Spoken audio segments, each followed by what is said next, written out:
જ્યોતિરાદિત્ય સિંધિયાએ મુંબઈમાં અગ્રણી ઉદ્યોગપતિઓ સાથે ઉત્તર પૂર્વમાં રોકાણ માટે બેઠક યોજી. કેન્દ્ર સરકારના ઉત્તર પૂર્વ વિકાસ મંત્રાલયના મંત્રી જ્યોતિરાદિત્ય સિંધિયાએ મુંબઈમાં દેશના અગ્રણી ઉદ્યોગપતિઓ સાથે બેઠક યોજી હતી.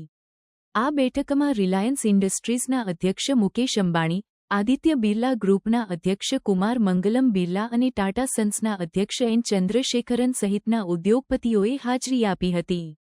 આ બેઠકનો મુખ્ય ઉદ્દેશ્ય આગામી રાઇઝિંગ નોર્થઇસ્ટ ઇન્વેસ્ટમેન્ટ સમિટ 2025 પૂર્વી ઉત્તર પૂર્વ ભારતમાં રોકાણને પ્રોત્સાહન આપવાનો હતો.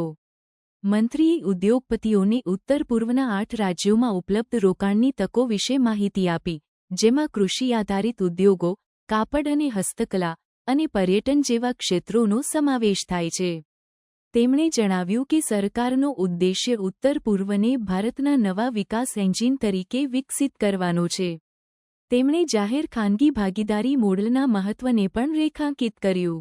આ બેઠક દરમિયાન ડોન મંત્રાલય દ્વારા લેવામાં આવેલા મુખ્ય પહેલો વિશે પણ ચર્ચા કરવામાં આવી, જેમાં તમામ 8 રાજ્યોના મુખ્યમંત્રીઓની ઉચ્ચ સ્તરીય ટાસ્ક ફોર્સની રચના અને દરેક રાજ્યમાં રોકાણ પ્રોત્સાહન એજન્સીઓની સ્થાપના શામેલ છે.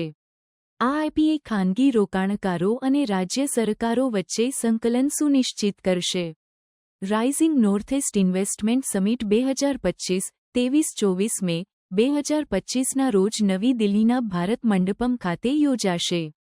આ સમિટમાં નીતિ નિર્માતાઓ, રોકાણકારો અને અન્ય મહત્વપૂર્ણ હિતધારકો એકત્રિત થશે, જે ઉત્તર પૂર્વના આર્થિક સંભવિતતાને અનલોક કરવા માટે મહત્વપૂર્ણ રહેશે.